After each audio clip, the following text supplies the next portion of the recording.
చేతులు గలవారి చుట్టూ ఆయన దూత కావలి ఉండను. దేవునికి స్తోత్రములు. చిన్న ప్రార్థన. ప్రభువా, ఈ లేఖన భాగాల్లో నుంచి తండ్రి ఎన్నో విషయాలు మాతో మాట్లాడి ఈ పునరుద్ధాన దినమున తండ్రి మమ్మల్ని బలపరిచి ఆత్మీయముగా పరిపూర్ణులుగా చేసి తండ్రి అయ్యా దుష్టుడికి ఎక్కడ అవకాశం ఇవ్వనటువంటి పరిశుద్ధమైన జనాంగముగా నీ హస్తము కింద మమ్మల్ని మనిషి ప్రభువా దీవించి పంపమని మా కుటుంబాలన్నీ ఆయన కుటుంబాలుగా తల్లి తండ్రి బిడ్డలు మొత్తం రక్షించబడతానికి సహాయం చేయండి. మీరు ఆకడలో మేమందరం ఎత్తబడే భాగ్యం దయచేయండి. యేసు నామములో ప్రార్థిస్తూ ఈ దాసుని వారిని నోటిగా వాడుకోమని కూడా వేడుకుంటూ తండ్రి మీకు స్తుతులు కృతజ్ఞతలు యేసు నామములో మరొకసారి చెల్లిస్తున్నాం. పరలోకపు తండ్రి. ఆమేన్. ఆమేన్. నేను ఎల్లప్పుడూ యెహోవాను సన్నుతించెదను, నిత్యము ఆయన కీర్తి నా నోట నుండును. చాలా శ్రేష్టమైన మాట అండి. ఎల్లప్పుడూ రేయింబవళ్ళు మెలకువగా ఉన్నప్పుడు నా దేవుడిని నేను సన్నతిస్తూ ఉంటాను. నా దేవుడిని నేను జ్ఞాపకం చేసుకుంటూ ఉంటాను. ఒక నా ఫ్రెండ్ ఒక అతను ఉండేవాడు, మధ్య శివరంగ నాయకులు అని. వాళ్ళు ఎల్లప్పుడూ యెహోవాను ఎలా సన్నతించగలరంటే, ఎల్లప్పుడూ నిద్రపోయేటప్పుడు ఎలా సన్నతించగలరంటే ఈ సూత్రం బాగుంది. దీనికి శ్వాస అలవాటు చేస్తే అదే సన్నతిస్తూ ఉంటుంది ఎప్పుడు కూడా. కనుక నిత్యము ఆయన కీర్తి నా నోట నుండును. కీర్తి మాత్రము రోజు నిత్యము రోజు ఒకసారి ఆయన గురించి ఆయన గొప్పతనాన్ని గురించి చెప్పాలి. ఇప్పుడు నీ ఇక్కడ పెరిగిందమ్మా రమ్య అమూల్య యేసు అనమ్మా. వాళ్ళ అన్నయ్యని గురించి వాళ్ళ అమ్మని తిట్టింది, వాళ్ళ నాన్న కూడా తిట్టింది, కానీ నేను జీవితం మాత్రం త్వరగా ఎంచుకుంటుంది. యేసు గొప్పవాడనమ్మా. యేసు గొప్పవాడు. ఆ పిల్ల చేత నేను అనిపించాను. ఆ పిల్ల నోట యేసై కీర్తిని నేను ప్రశ్న పరిచినట్టే. అయ్యా యేసై కార్యం చేస్తాడయ్యా. యేసై అయ్యా ప్రార్థన చేసిన ఒక సహోదరి, ఆమెకి 7 సంవత్సరాల నుంచి రావాల్సిన డబ్బులు ప్రార్థన చేస్తే వచ్చినాయయ్యా. అలాగయ్యా, అలా అయితే నేను కూడా ప్రార్థన చేయించుకుంటాను, నేను కూడా వస్తానయ్యా. ఒక ఆత్మను రక్షించినట్టే నువ్వు. ఆయన కీర్తి, ఆయన గొప్పతనం, ఆయన చేసే కార్యాలు అవి ఏం చేయగలడు యేసయ్యా? నీ రోగాలు తగ్గించగలటమే కాదండి, నీ పాపాలు తీసివేయగలడు. మనము ధనవంతులం అవటానికి ఆయన తను తాను దరిద్రుడుగా చేసుకున్నాడు. ఆయన మన దరిద్రతను స్వీకరించి మనం ధనవంతుడుగా చేశాడు. మన పాపాన్ని స్వీకరించి మనం నీతిమంతులుగా చేశాడు. మన శాపాల కోసం సిలువలో వేలాడి మనకు ఆశీర్వాదం ఇచ్చి తండ్రితో మన ఐక్యపరిచాడు. ఇవన్నీ చేయగలడు యేసయ్య. ఇంకా ఏం చేయగలడు అంటే, నువ్వు కలవరపడినప్పుడు, నువ్వు బలహీనపడినప్పుడు, నువ్వు కృంగినప్పుడు, నువ్వు శత్రువుని తరుచు ఉన్నప్పుడు, జీవితంలో బ్రతకడానికి అవకాశం లేనప్పుడు యేసయ్య నీతో మాట్లాడి నేను ఆదరించగలడయ్యా. అదనమాట దావీదు చెప్పేది ఏంటంటే, ఇక్కడ చూడండి 34వ వచనంలో 4వ వచనం చదువుతున్నాను. 34వ అధ్యాయంలో 4వ వచనం కీర్తనల్లో, నేను యెహోవా యొక్క విచారణ చేయగా ఆయన నాకు ఉత్తరం ఇచ్చాను అంటున్నాడండి. నాకు జవాబు చేశాడు. మనుషుల దగ్గర విచారణ చేస్తే జవాబులు రావు.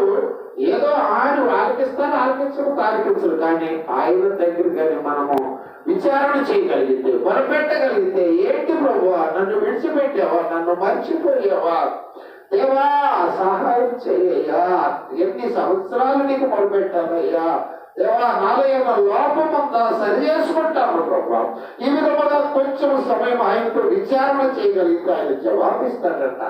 టైం ఉంది అయ్యా బాబు, కొంచెం ఆగు, తొందరపడతావేంటి, ఇప్పుడు నీకు ఇస్తే మళ్ళీ జారిపోతాడు, కొంచెం ఇంకా మనం నలగాలి, అది అప్పుడు ఇస్తాను ఆ టైంలో అలా చెప్తాడు ఆయన. నేను విచారణ చేయగా ఆయన నాకు ఉత్తరం ఇచ్చాను. నాకు కలిగిన భయములు అన్నిటిలో నుండి ఆయన నన్ను విడిపించాను.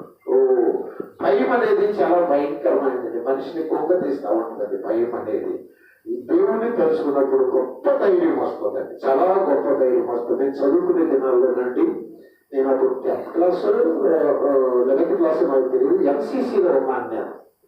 ఎన్సీసీలో అంటే పేరెంట్స్ క్యాంప్ వేశాను. నాకు చెరుకూరి ప్రసాద్ అని ఒక ఫ్రెండ్ ఉండేవాడు అనమాట. చెరుకూరి ప్రసాద్, వాళ్ళు కంసాలు, వాళ్ళు పద్మశాలి అంటారు, చాలా డ్యూరేషన్ ఉండేవాడు. మేమిద్దరం ఒకేసారి పడుకునేవాళ్ళం, ఎక్కడికి వెళ్ళినా ఇద్దరం ఒకేసారి వెళ్ళేవాళ్ళం. వాడే విగ్రహారాధికుడు, వాడు మాంసం తినడు, నేను మాంసాహారిని. నా దేవుడు వేరు, నా ప్రార్థన వేరు. నా దగ్గర జపమాలు ఉండేది ఆ రోజు లాస్యం. ఎప్పుడు ఆ దండని తిప్పుకుంటూ ఆ జపాలు చదువుకుంటా ఉండేటువంటి నేను వాడిని. ఆ రోజు ఆదివారము వాళ్ళకేమో పాలు చక్కెరకేళి పెట్టారు, వాళ్ళని వేరు చేశారు, మాకేమో చికెన్ ఏర్పాటు చేశారు. కనుక వాళ్ళు ఆ పక్కలు పోచేస్తారు, నేను ఈ పక్కలు పోచేస్తున్నాను. నేను తిని వచ్చేసాను, వాడు ఇంకా లేటుగా వచ్చేసాడు. నేను తిని వచ్చేసి బ్లాంకెట్ వేసుకొని ఆ జపదాన్ని అంతా చదివి ఆ జపాలని చదివితే నేను నిద్రపోయాను. చదువుకుంటా జపాలు తిప్పుకుంటా ఉన్నాను. వచ్చేసాడు ప్రగతిగా. ఆ ప్రార్థన జీవితం ప్రసాద్ ఏంటన్నా అంటున్నాడు. ఎక్కడ అక్కడ దాశితులు కాదురా అని అన్నాడు. వెంటనే నాకు ఒక ధైర్యం, నా దేవుడు దెయ్యం జీవిస్తాడని. వినంటా అలా వెళ్ళకపోతే ఎక్కడ దెయ్యం మరలా అని చెప్పాను. వాడు నేను ఇద్దరం కలిసి వెళ్ళాం, తాషెట్లు దాటి వెళ్ళావు. నాకేంటి నాకు కూడా భయం వచ్చింది. భయం వచ్చి మా అమ్మకు మాట చెప్పింది, మరి ఎక్కడైనా దెయ్యం కనపడితే ఎన్ని కాళ్ళు కడుక్కోవాలా అని చెప్పింది అనమాట మా అమ్మ. ఆ కాళ్ళు కడుక్కున్నప్పుడు దెయ్యం అక్కడ ఆగిపోయిందంటే ట్యాంక్ దగ్గరికి వెళ్ళాము. అంటే ఆ కాళ్ళు వరుసగా ఉండేవి ఒక కర్రలాగా. అయితే దాటి అవుతుంది ట్యాంక్ దగ్గరికి కాళ్ళు కడుక్కొని వస్తా ఉన్నామండి. మళ్ళీ ఆ తాడు చెట్టు కర్ర దగ్గరికి వచ్చాం. నేను ముందు వస్తున్నాను, వాడు అక్కడ వస్తున్నాడు. ఈ భాష మాట్లాడు, వాడి మాటల మీద తేడా అనిపించింది. ఏంట్రా అన్నాను. అది కూడా గచ్చిన మాట వినపడుతుందా నీకు అన్నాడు. మరి నాకేం వినపడతలేదురా అన్నాడు.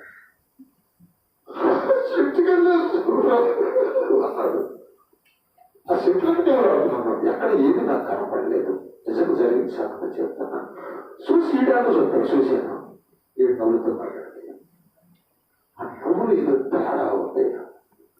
పక్క అరే ప్రసాద్ అన్నాను. ఇంకా పగలబడి నవ్వుతున్నాడు.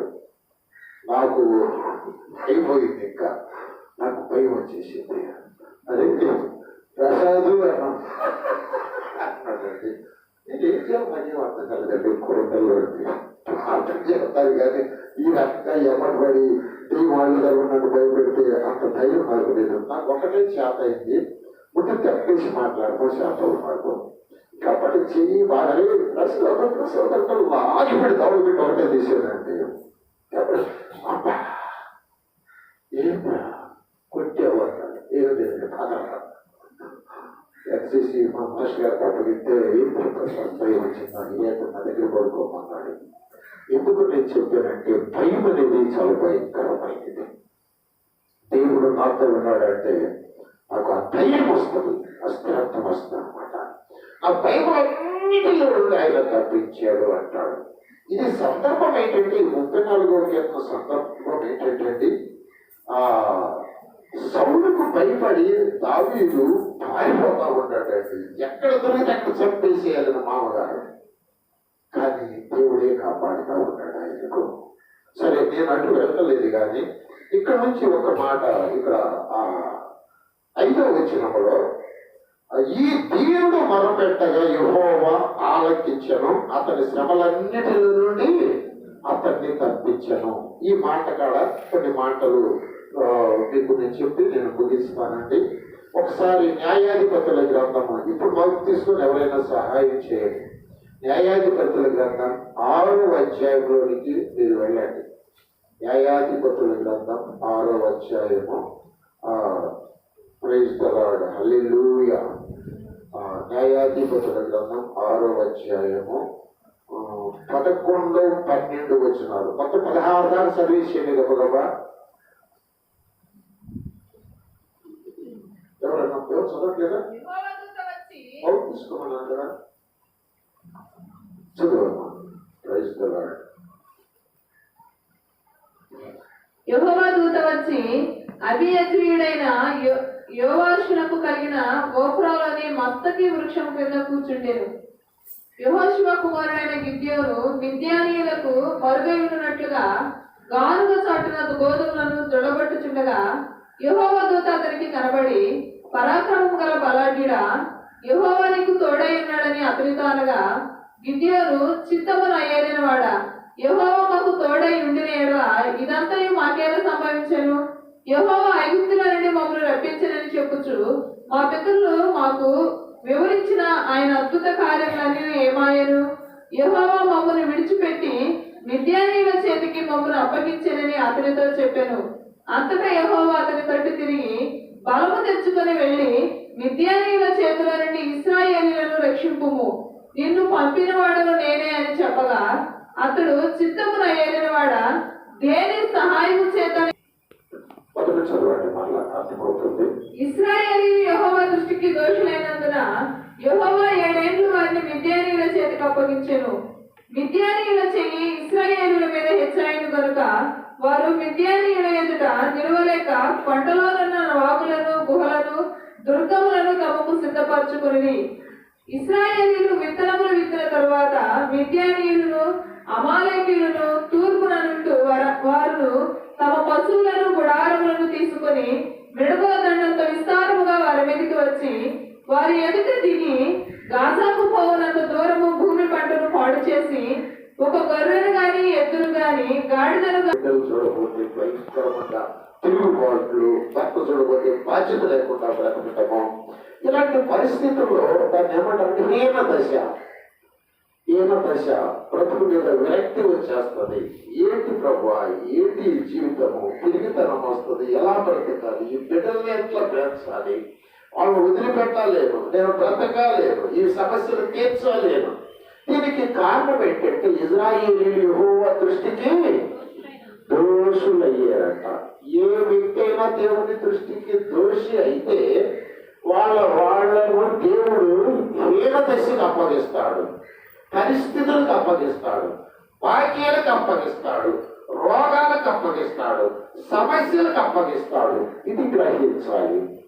ఇది గ్రహించకుండా నేను నా ఇష్టము ప్రకారం నేను జీవిస్తానని వాళ్ళు దేవుడితో తిరుగుబాటు చేసి పొలం వేసుకొని పండించుకోలేనా, వ్యాపారం చేసి వర్తెల్లలేనా, కష్టపడి సంపాదించుకోలేనా అని వాళ్ళన్నీ వేసుకొని మేము బ్రతకగలమలే, ఆ దేవుడితో మాకేంటి పని అన్నట్టుగా దేవుడిని నిర్లక్ష్యం చేసి దేవుడి దృష్టిలో ఎప్పుడైతే దోషులు అయ్యారో శత్రువులందరూ ఒక్కసారి మిద్యానీయులు, అమాలేకీయులు, ఆ ప్రాంతం వారందరూ మిడతల తండ్రులాగా వచ్చేసి వాళ్ళని తరమటం మొదలు పెట్టారు. దొరికినట్టు కొడుతున్నారు, చంపేస్తున్నారు. పిల్లలు, తల్లులు దారులు పట్టుకొని కొండలకి, గుహలకి పారిపోతా ఉంటారండి. ఆఖరికి బలవంతులు, పురుషులేంటి, స్త్రీలేంటి, తల్లి అక్కడ, ఒక బిడ్డల చాట అక్కడ, ఒక భర్తల చాట, అన్నొక చాట, చెల్లెక్క చోట, ఓ ఏమో దశకొచ్చాను, తినటానికి లేదు, ఉండటానికి లేదు. అలాంటి పరిస్థితుల్లో వారు బొరవ పెట్టారంట. ఈ మాట చాలా శ్రేష్టమైన మాట. ఈ హీన దశను జ్ఞాపకం చేసుకొని దేవునికి లోబడి బొరపెట్టగలిగితే అద్భుతమైన కార్యం జరుగుతుంది. ఇక్కడ జరిగింది ఏంటంటే, ఇప్పుడు 7వ వచనం చదువు. 7వ వచనం చదువు. మిద్యానీయుల వలన బాధను బట్టి ఇశ్రాయేలీయులు యెహోవాకు మొరపెట్టగా యెహోవా ఇశ్రాయేలీయుల యొద్దకు ప్రవక్తను ఒకరిని పంపెను. అక్కడ ఏ వ్యక్తులు హీనదశకు దిగుతారో, ఏ వ్యక్తులు వారి పరిస్థితులను బట్టి ప్రార్థన చేస్తూ ఉంటారో, ఏడుస్తూ ఉంటారో, దేవునికి మొరపెడతా ఉంటాడో, అప్పుడు దేవుడు ఏం చేస్తాడంటే ఒక ప్రవక్తను పంపిస్తాడు, ఒక ప్రాంతానికి ఒక సేవకుడు పంపిస్తాడు, ఒక బోధకుడిని పంపిస్తాడు. ఆ ప్రవక్త మాట విన్న వాళ్ళ హీనదశను తప్పించుకుంటారు. దానికంటే ముందు అక్కడ జరుగుద్ది. ఇక్కడ ఖండించి ఆ మాటలు కొంచెం మనసు పెట్టి వినండి. లోపడితే వారి హీనదశను తప్పిస్తారు. వారు నా మాటకు భయపడి నా మాటను స్వీకరిస్తే వారి యొక్క శ్రమలు, వారి యొక్క బాధలు తప్పిద్దామని, వారి కుటుంబాన్ని వర్ధల చేద్దామని దేవుడు హెచ్చరిస్తూ ఉంటాడు. ఆయన యొక్క దాసులను ఆయన ఆత్మ నుంచి హెచ్చరిస్తూ ఉంటాడు. దయచేసి ఆలోచించండి బిడ్డలారా. ఎప్పుడైతే లోబడి హెచ్చరికకు లోబడి భయపడి నిజమే ప్రభువా నేను అలాంటి వ్యక్తిని, నేను తప్పు చేస్తున్నాను, నన్ను క్షమించయ్యా, ఎన్నో చేసావయ్యా, నా బ్రతుకులు ఆరోగ్యం లేనప్పుడు ఆరోగ్యం ఇచ్చావు, సాగు బ్రతుకులు ఉన్నప్పుడు బ్రతికించావు, నేను దరిద్రుడై ఉన్నప్పుడు నాకు ఆహారం ఇచ్చావు, నా బిడ్డలు లేమిలో కష్టాలలో తండ్రి సాతాను తరమబడుతూ ప్రార్థన చేస్తే బిడ్డను బాగు చేశారు. క్షమించున్నావా, తెలియక మా ఇష్టానుసారంగా బ్రతికారు. ఎవరు లోపడతారో ఒకప్పుడు ఒక అద్భుతం జరుగుతుంది. హల్లెలూయా అనండి. ఏం జరుగుతాయి అంటే ఇప్పుడు చదువుతాయి. ఇప్పుడు చదువు 11వ వచనం చదువు. యెహోవా దూత వచ్చి అబీయజ్రీయుడైన యెహోషునకు కలిగిన ఓఫ్రాలోని మస్తకాయ వృక్షము క్రింద కూర్చుంటెను. చాలురా ఇక్కడ చాలా గమనించండి. ఈ క్రమాన్ని గమనించండి. మనిషి ఎందుకు కష్టాల్లోకి వెళ్తాడు, ఎందుకు వ్యాధుల్లోకి వెళ్తాడు, ఎందుకు బలహీనతల్లోకి వెళ్తాడు. వీళ్ళు ఇప్పుడు పిరికి వారు అయిపోయారు, బలహీనులు అయిపోయారు, జీవితంలో అన్ని కోల్పోయారు, జీవన సాధనాలు కోల్పోయారు, పంటలు కోల్పోయారు, ఎన్నాళ్ళు కష్టపడింది మొత్తం పోయింది. ఎందుకు పోయిందంటే యెహోవా దృష్టికి దోషులయ్యారు. నిజంగా ఏ వ్యక్తి, ఏ కుటుంబం, ఏ బిడ్డ దేవుని దృష్టికి దోషి అయితే మాత్రం ఆ బిడ్డకు కష్టాలు ప్రారంభమవుతాయి, ఆ కుటుంబానికి కష్టాలు ప్రారంభమవుతాయి. వాక్యానుసారంగా చెప్తున్నాను నేను. దేవుని దృష్టికి నేను దోషినవు అయ్యాను, నాకు కష్టం వచ్చిందని ఏ బిడ్డ గ్రహిస్తాడు, ఆ బిడ్డ మొరపెట్టినప్పుడు దేవుడు వాక్యాన్ని పంపిస్తాడు సేవకుడి ద్వారా. ఆ వాక్యానికి లోబడితే ఏం జరిగిందంటే గమనించండి. ఏం జరిగిందంటే దేవుడు తన దూతను పంపిస్తాడు. సెకండ్ స్టెప్ ఇది. సెకండ్ స్టెప్ ఆ యొక్క ప్రవక్త మాట్లాడుతూ ఉన్నాడు, చాలా స్పష్టంగా మాట్లాడాడు. ఐగుప్తులోంచి నేను మిమ్మల్ని విడిపించలేదా, లోకంలో నుంచి నేను మిమ్మల్ని బయటికి తీసుకురాలేదా, మీరు మారి బాప్తిజం పొంది నాకు మీరు సాక్ష్యముగా మీరు నిలబడలేదా, నా కుమారుడి శరీర రక్తము మీరు స్వీకరించలేదా. ఇప్పుడు పరిస్థితులు చెప్తున్నారు. అయితే మీరు మీ ఎదుటి నుంచి మీ యొక్క బాధలన్నీ తొలగించి, మీ అనారోగ్యాలు తొలగించి, మీ కష్టాలు తొలగించారు కదా, మీరు ఎందుకని ఇంకా నా మాట వింటలేదు అన్నప్పుడు నిజమే ప్రభువా, తప్పడిపోయింది ప్రభు అని అంటే ఆయన దూతను పంపిస్తాడు. సెకండ్ స్టెప్ అది. యెహోవా దూత వచ్చి, ఇదండి 11వ వచనం. ఏమండి 8వ వచనంలో ఏమో ప్రవక్తను పంపాడు, 11వ వచనంలో దూతను పంపాడు. ఇది సెకండ్ స్టెప్. దేవుని దూత నీ జీవితంలో, నీ బిడ్డలకు, నీకు సహకారిగా ఉండాలి అంటే నీవు ప్రవక్త నోట పలికిన ప్రవచనానికి లోబడాలి. అది లోబడితే దూత వస్తాడనమాట. అప్పుడు దూత కార్యం చేస్తాడు నీ జీవితంలో. దేవుని దూతలు లోబడిన ప్రతి బిడ్డ వెంట ఉంటారు, వారి కుటుంబానికి ఉంటారు, వారి పిల్లలకు ఉంటారు దేవుని దూతలు తోడుగా. హల్లెలూయా. రాత్రియో పగలుయో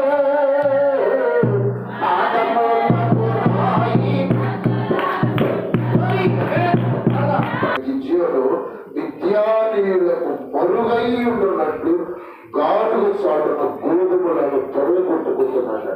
దొరల కొట్టుకోవడం అంటే మీకు తెలుసండి? దొరల కొట్టుకోవడం అంటే మీకు తెలుసా? మరేంటి చిన్నప్పుడు మమ్మీ ఏం చేసేదంటే ఇంత బాగా కలుపులు ఉంటాయండి, సజ్జ కంకులు. థ్యాంక్ యూ అండి. సజ్జ కంకులు ఇంత బాగుంటాయండి కంకి. అవి వేసేవాళ్ళు అప్పుడు మక్కల రోడ్లో గుంటూరు వేస్తే ఆ సజ్జ కంకి తీసుకొచ్చి ఈ పైపు సెట్ అట్లా దాసి ఒక 5 సెంట్కి దాని యొక్క సజ్జ కంకి చివరిన కాడ ఉంటుంది. ఆ కాడను బట్టి ఒక కర్ర తీసుకొని ఆ కంకిని ఇలా కొడతా ఉంటేనండి ఆ చక్క పాల లాంటి చక్కని గింజలు పడతా ఉంటాయి. దీన్ని ఏమంటారంటే పవిత్ర తొరల కొట్టడం అంటారు. ఏమంటారు దీన్ని? తొరల కొట్టడం. తొరల కొట్టుకొని తిని కడుపు నింపుకుందాం అనుకున్నారట. ఆ రోజుల్లో తొరల కొట్టుకొని మా కడుపు నింపి తెచ్చారు. మా తల్లి తొరల కొట్టి గింజలు తొరగొట్టి కడుపు నింపి తెచ్చారు. కరువు రోజుల్లో కొత్త పాత మధ్యన పట్టరాజులని వాళ్ళ దగ్గర బాకీలు తీసుకొని 10కి 20 కట్టి మమ్మల్ని పోషించారు. వాళ్ళు గింజ ఈ పచ్చి కప్పుల్లో తీసుకొచ్చి దంచి ఏపి అటుకులుగా చేసి మా కడుపులు నింపి మమ్మల్ని పోషించారు. అలా బ్రతికిన కట్టాలు ఏంటివి? సమృద్ధిలో బ్రతికిన కట్టాలు కాదు. లేమిలో కరివిలో ఎండి వారుతో కలిసి ఎండకు ఎండి కట్టుకోవడానికి బట్టలు లేక, కాళ్ళకు చెప్పులు లేక, ఇంట్లో ఉండడానికి నీడ లేక బ్రతికిన బ్రతుకులండి. తొరల కొట్టుకొని తినిన బ్రతుకులు. దేవునికి స్తోత్రాలు. అతను తొరల పట్టుకొని కడుపు నింపుకోవాలి అనుకుంటే నడుపుతూ ఉండగా అతని దగ్గరికి దూత వచ్చిందంట. 12వ వచనం చదువు ఒకసారి. యెహోవా దూత అతనికి కనబడి, పరాక్రమం గల బలాఢ్యుడా, యెహోవా నీకు తోడై ఉన్నాడని అతని త్వరగా. ఓకే, అక్కడ ఆగరా తల్లి. ఏమని చెప్పారు? దూతలు చెప్పండి. పరాక్రమం కలిగిన బలాఢ్యుడు అన్న భయపడిపోయి విద్యానీయులకి ఆ గోధుమలన్నా కొల్లగొట్టుకొని కడుపు నింపుకుందాం అనుకుంటున్నటువంటి ఆ యోవాషు కుమారుడైన గిద్యోను అంటుంది పరాక్రమం కలిగిన బలాఢ్యుడు అంటది. ఒక వ్యక్తి, ఒక పిరికి వాడు ప్రాణాలు అరిచేతులు పెట్టుకొని భార్యను వదిలిపెట్టి, బిడ్డను వదిలిపెట్టి, ఇల్లు వదిలిపెట్టి, కష్టపడి కష్టార్జితాన్ని వదిలిపెట్టి పారిపోయి ఒక పండరాయి చాటున, ఒక గానుగు చాటున గోధుమలు తొల్లు కొట్టుకుంటున్న వ్యక్తి దగ్గరికి వచ్చి అంటా ఉన్నాడు, పరాక్రమ కలిగిన బలాఢ్యుడా. నీవు పరాక్రమ కలిగిన బలాఢ్యుడు అని అనిపించుకోవడానికి నువ్వేం చేయాలి? ప్రవక్త మాట్లాడిన దేవుని మాటలకు లోబడాలి. అదండి దేవుడు నీ జీవితాన్ని ఎరిగి మాట్లాడతాడు. దేవుడు మన హృదయాలను ఎరిగి మాట్లాడతాడు. దేవుడు మన మనస్సును ఎరిగి మాట్లాడతాడు. ప్రభు అంటాడు, నీవు కూర్చుండుట, నీవు లేచుట నాకు తెలుసు. నీ నోట మాట రాకముందే ఏ మాట వస్తుందో నాకు తెలుసు. నీ హృదయంలో తలపు పుట్టకముందే నీ తలపు నాకు తెలుసు అంటాడు దేవుడు. హల్లెలూయా. ఎక్కడ తాగలమండి? ఎక్కడ తాగలం? ఓ ఎంత బాధపడుతున్నాడు, ఎంత కుంగిపోతున్నాడు. ఏంటయ్యా ఈ జీవితం? ఏంటయ్యా కనబడికి చంపేస్తారయ్యని తాక్కుని మురుగయ్యుడిని తింటుంటే దోత వచ్చంటూ ఉన్నది, పరాక్రమ కలిగిన బలాఢ్యుడా గిద్యోను, యెహోవా నీకు తోడై ఉన్నాడు. కడుపు మండిపోయి ఉన్నది గిద్యోనికి, కడుపు మండిపోయి ఉన్నది. అప్పుడు ఏమంటాడని గిద్యోను చదువురా తల్లి.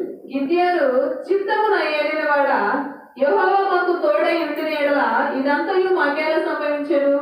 యెహోవా ఐగుప్తులో నుండి మమ్మల్ని రప్పించనని చెప్పుచు మా పితరులు మాకు వివరించిన ఆయన అద్భుత కార్యములన్నీ ఏమాయను? చూడండి, మానవుడి మనస్తత్వము. తప్పు చేసామయ్యా అని లోబడే మనస్తత్వం ఉంది. ఎంత కాడికి ఎదిరించే మనస్తత్వమే. తప్పు చేస్తే నాకు ఈ కర్మ పట్టింది అంటున్నా గిద్యోను. మేము లోబడలేదయ్యా, మా దేవునికి విరోధంగా బ్రతికేమయ్యా, అందుకనే మా ఆస్తులు పోయినాయి, మాకు తిండి లేక మా జీవన ఆధారం పోయింది, 6 కాలం కష్టపడిన పంట నాశనం అయిపోయిందయ్యా అని అంటలేదు. కానీ మమ్మల్ని ఐగుప్తుల నుంచి ఏమంటాడమ్మా చదువు మళ్ళా, చిత్తమున ఏలినవాడా, చిత్తమున ఏలినవాడా, యెహోవా మాకు తోడై ఉండిన యెడల ఇదంతయు మాకేలా సంభవించెను? యెహోవా ఐగుప్తులో నుండి మమ్మల్ని రప్పించినని చెప్పుచు మా పితరులు మాకు వివరించిన ఆయన అద్భుత కార్యములన్నీ ఏమాయను? మానవుడు ఈ రూట్లో ఆలోచిస్తాడు. కానీ తప్పు చేసాము అందుకనే మాకు ఈ కర్మ పట్టిందని ఆలోచిస్తే దేవుడు క్షమిస్తాడండి. మన బ్రతుకులు మారుతాయి. మానవుడు ఖచ్చితంగా సైతాన్ ఏం చేస్తాడంటే మానవుని నెగిటివ్ థాట్స్ పెట్టేసేసి ఆ శాపములైన మురిగి సావరాలు అలాంటి తలుపులు పెడతాడు మనిషికి సాతానుడు. నువ్వు వద్దినట్టు వాడికి ఇష్టం ఉండదు. అవునని ఆ చెట్టు వైపు చూసేసి నీ దేవుడు అంత నేను చేసాడు చూసావా, నీకు నీ దేవుడికి అబద్ధం చెప్పాడమంటే ఆ తల్లికి ఏం ప్రశ్న కలదు? పిల్లలతో ఇంకా మళ్ళీ ఇంకా పిల్లల మీద ఆశగా ఉంటుంది. నీ పిల్లలతో ఆడుకోవడానికి ఇలా చాలా సమయం ఉంటుంది. నీకు అంత ఆశగా ఉంటే రూపాయలు ఇంటికి వచ్చి కాసేపు పిల్లల్ని ఏమన్నా తీసుకుని నేను ఆడుకుంటానంటే శుభ్రంగా సమయం ఇస్తుంది. మా పిల్లలు కొంచెం విశ్రాంతి కావాలి కనుక అట్లా ఆడుకోండి. వద్దు. ఇక్కడ చూడండి, వాక్యం అయితే చూడండి. హల్లెలూయా. దేవునికి స్తోత్రం, దేవునికి స్తోత్రం, దేవునికి భయపడను కాక. God bless you. యెహోవా దూత అతనికి కనబడి, పరాక్రమగా బలాఢ్యుడా, యెహోవా నీకు తోడై ఉంటే. చిత్తమయ్యా, నిజమే తోడై ఉన్నాడు చెబుతున్నావు, కానీ మాకేంటి కర్మ ఆయన అంటున్నాడే కానీ పశ్చాత్తాపడతా. కానీ ఈ కర్మ పడటానికి కారణం ఏంటి? నా వ్యతిరేకత, నా మూర్ఖత, నా ముష్కరత్వం అనేది అర్థం కావట్లేదు నిత్యోడికి. చివరికి అంటాడండి 14వ వచనం చూడు. ఇప్పుడు చదవదు తల్లి, 14వ వచనం చదువు. అంతటా యెహోవా అతని తట్టు తిరిగి. అక్కడ ఇప్పుడు ఎవరు వచ్చారు? మొట్టమొదటి ఎవరు వచ్చారు? తర్వాత ఎవరు వచ్చారు? ఇప్పుడు ఎవరు వచ్చారు? ఇది క్రమం. దేవుడు నీ దగ్గరికి రావాలంటే ప్రవక్త మాట వినాలి. ప్రవక్త మాట వినకపోతే దూతకు బదులుగా దెయ్యం వస్తుంది. 100% కరెక్ట్. నువ్వు నమ్మినా నమ్మకపోయినా ఇట్ ఈస్ కరెక్ట్ అంతే. దేవుడి మాటకు ఏ వ్యక్తి లోబడడో అతనిలో ఖచ్చితంగా సైతాన్ వస్తుంది. ఇస్కరియోతు యోధ లోబడలేదు. అతడు రొట్టె తీసుకుంటా ఉండగా ఇది నా శరీరం అని దేవుడు చెప్తున్నాడు యేసయ్య. అతడు రొట్టెను తీసుకుంటా ఉండగానే రొట్టెతో పాటు అతనిలోకి ఏం ప్రవేశించింది? సాతాను ప్రవేశించింది. నిలబడలేకపోయాడు. అక్కడ నిలబడలేకపోయాడు. వెళ్ళాడు శాస్త్ర పరిచయం దగ్గరికి వెళ్ళిపోయాడండి. వెళ్ళిపోయి నేను ఆయన పట్టిస్తాను కానీ నాకు 30 వెండి నాణ్యాలు ఇవ్వండి అయ్యా చాలు అని అడుగుతూ ఉన్నాడు. ప్రియమైన దేవబిడ్డ, దయచేసి గమనించండి, వినండి, నా మాటలు వినండి. వాక్యానికి లోబడుతున్నావా? వాక్యం నిన్ను రేపుతూ ఉండగా, వాక్యము నువ్వు ఆలోచించుకొని దేవుని ఆత్మ ప్రవర్తన నుంచి మాట్లాడుతూ ఉండగా ఆ మాట నాదే, ఆ మాట కరెక్టే అని మనం స్వీకరించగలుగుతున్నామా అండి? స్వీకరించగలిగితే దేవుని తోట వచ్చిందంటే బలపరుస్తాను. నువ్వు మామూలు వ్యక్తి కదయ్యా, నిజను నువ్వు పరాక్రమం గొప్పది. ఎందుకంటే ఆ ఒక వ్యక్తి పరాక్రమైన బలవంతుడు ఎప్పుడవుతాడంటే దేవుడు అతనికి తోడై ఉన్నప్పుడే. ఆమె నల్లి చెప్పండి. దేవుడు నీకు తోడై ఉంటే నువ్వు పరాక్రమ కలిగిన బలాన్ని అవుతావు అంటాడు.